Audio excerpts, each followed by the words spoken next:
going on YouTube? I just got off work, but I wanted to tell you guys that in, I don't know, a week and 2 days, I'm going to do the dyno on the Wagon. Probably, if it's nice outside, I'll put the Skunk 2 Tuner 2 cams that I have in it, or that I have sitting in my room. I was going to save those for my f20b build, f20b stroker, which should make 250 at the wheel, 185 torque, or 190 at the wheel. Now, anyways, I might put in those cams, I might not, just depends on the weather. Anyways, with the Type S cams, I'm probably going to make 200 plus at the wheel, maybe 205. It's easily doable, especially with the 3-inch exhaust with cams and the setup I'm running. Euro intake manifold, 70mm throttle body. I got an intake pipe that I'm gonna put on it. Not like not a nice fancy one. It's actually gonna do a lot, but it's gonna be better than the OEM one. Let's see, vibrant header with the 3-inch mandrel bent exhaust. Explanation over mandrel bent versus crush bent. Say you're running a 3-inch crush bent exhaust.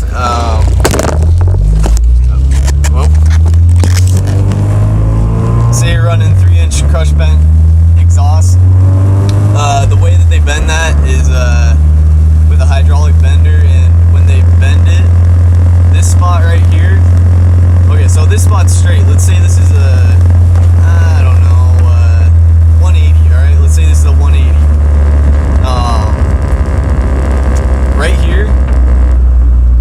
Right here going up and down, that's gonna be 3-inch, okay? So this right here is 3-inch. Right where it's bent, the inside diameter is gonna go down on crush bend. It's gonna go down to like 2.5, and that's just restrictions. I mean, it's not a lot. It doesn't make a huge difference when you're NA, but if you're turbo, it can make a big difference. Now, if you're NA built, it can make a noticeable difference. But both my cars have mandrel bent, and with exhaust, it's kind of like do it once and don't do it again. You know, do it right, because it costs a lot for someone to weld it up. You know, I would weld it up myself, but it's kind of like a convenience thing.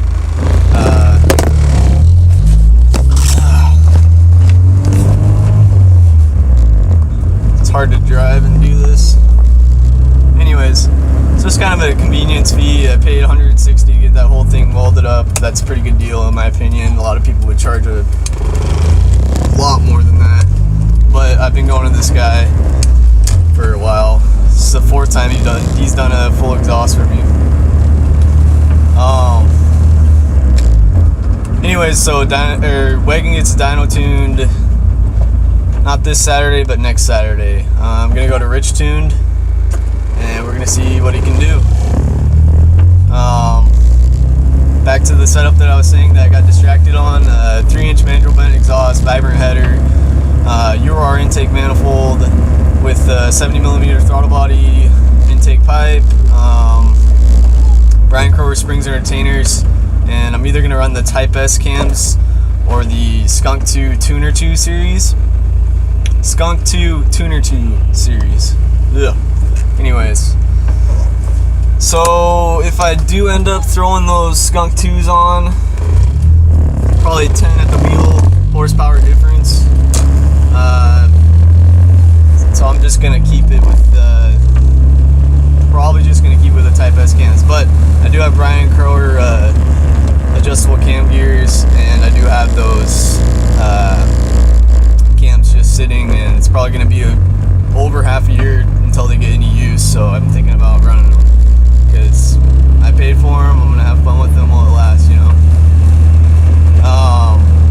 Anyways, hopefully it can wrap it out to, I don't know, 8,300 or maybe even more, probably more. I'm gonna take the advice from Rich, and I'm gonna go where it makes power, and I'm gonna go where it's safe, and that's that. Now, right now it's going to $8,000, which is even more than stock also, but as I said, upgraded springs and retainers. Everything runs real smooth. So, keep an eye out for that. I'll be posting a video, of course. I'll be posting the dyno sheet. I'll be doing all that.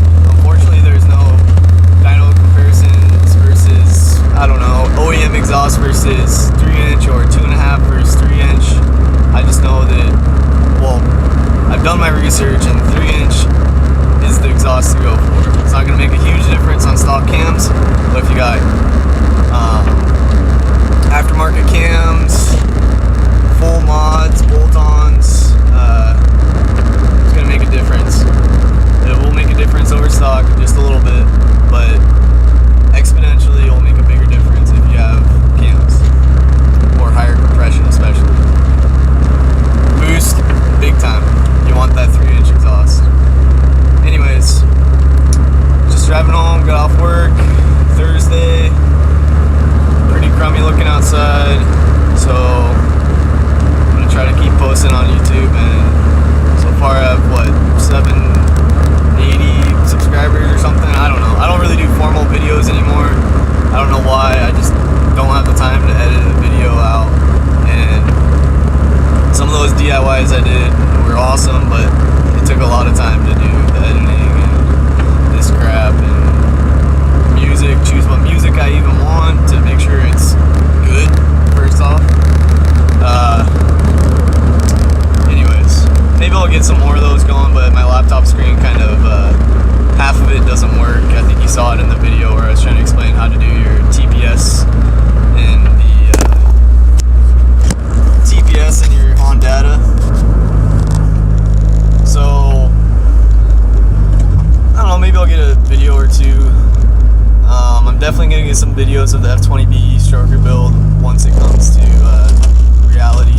All I need is rods and pistons. Quick explanation of what I'm doing. F20b, it's a F20b block, stock 85mm cylinder walls. I'm going to bore it out 2mm to 87mm, which is the stock H22 cylinder walls. Now, then I'm going to put an F23 crank in, which is going to stroke it out. F23 crank comes from 94 through 97 Accord. And then I'm going to put the F23 rods in, and I'm going to upgrade them to the KS tuned 600 or 800 horsepower rated ones, which are supposed to be lighter than the Brian Crower Maxi Light. The reason I'm going with lighter rods and stronger rods is that's going to be one of the weak points, and I wanted to wrap up higher because the F23 rotating assembly is not really meant to go exactly above, I don't know, 6,700 RPMs or something like that, but I'd like to go to 8 grand. That might be a little high, but as long as everything gets balanced and all that, and it's got a good tune, it should be fine. F20b is also the same exact blueprint as the H22 and H23, and when I say blueprint, I'm talking timing belt, water pump timing belt, stuff like that. So it's all interchangeable. You don't need to look for different head gasket or something like that. Always match the head gasket based on the block.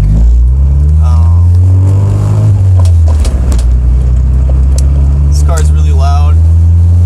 That's what I get for having it gutted and 3-inch exhaust. Anyways, then I'm gonna put an H22 head on the top of it. I have another head sitting that I'm gonna pour and polish myself. Hopefully I'll do some videos on that explaining how to do that. It's gonna be my first time actually porting a head. I have polished a lot of stuff in the past and it's came out awesome, but it wasn't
work, unless you got a homie hookup on machine work, don't do the F23 block.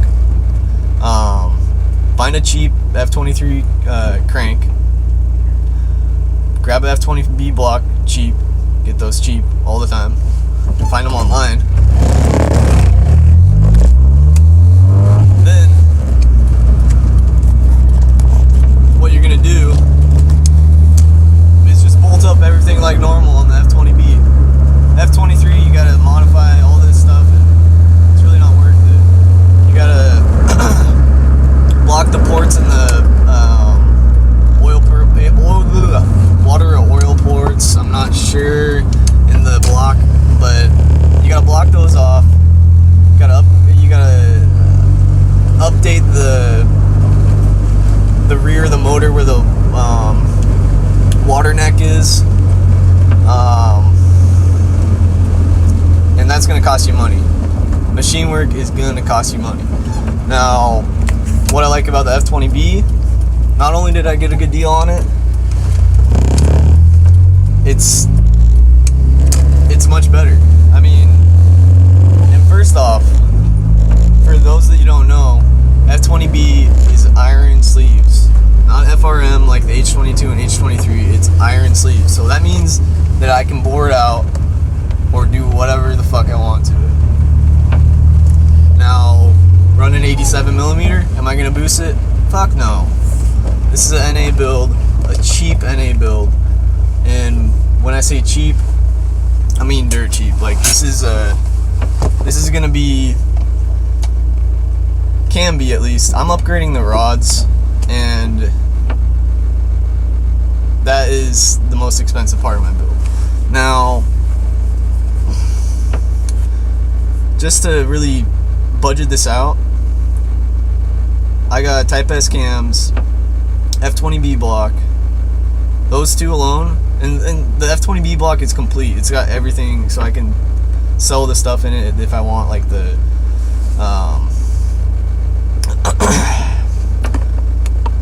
like the crank and the rods. But anyways, I'm probably just gonna keep those. F23 crank I got for $25 or something like that, and then let's see, what else did I get? I ended up flipping a lot of parts. I went through like 3 sets of cams, just flipping them, making some profit off them, and then I practically picked up the Skunk Tuner Stage 2s for dirt cheap. In reality, took some time, but that's what you gotta do. Now we're looking at the pistons. Honestly, there's a lot of pistons you can do, and 87 millimeter pistons that are K24, I mean, you could get some dirt cheap for $50 used, but I'm gonna go with brand new with rings and all that, made by Nippon, and they're 180 or 200 shipped to my door. Can't beat that. You could run the F23 rods, but I'm not going to, because I feel like it's gonna be a weak point, and it's not gonna,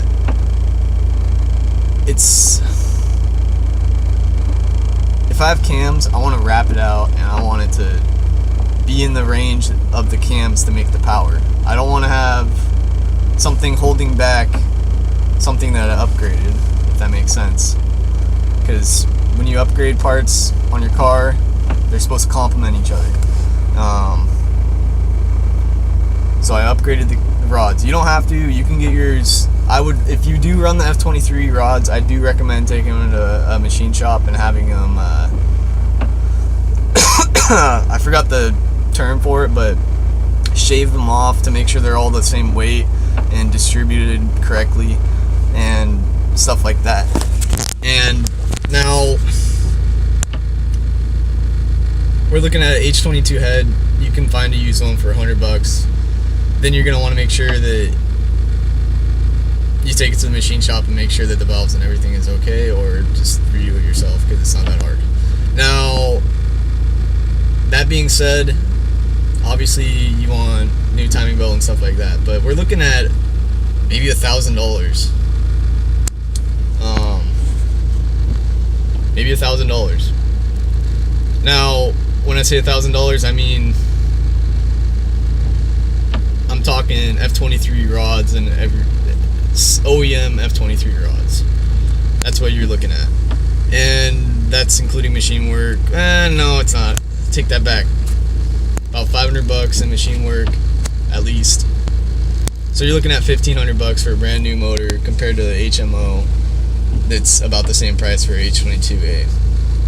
But you're gonna be making awesome power compared to stock H22s. I mean, you're looking at almost a budget K24. It's not gonna have the stroke like a K24. Can you put a K24 crank in a H22? Yeah, it's been done, but is it worth it?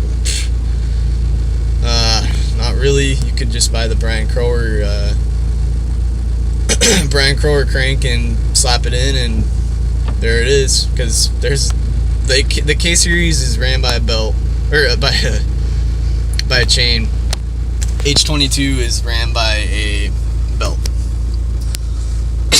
So there's some modification machine work. Need to shim off a lot of stuff. It needs to be done, but that would be crazy. Anyway, so my build's 87 by 97 millimeter stroke, 12-to-1 compression, pump gas. I'm not gonna run E85 because it's not local to me and it's gonna be a pain in the ass. With that being said, stay tuned for more videos.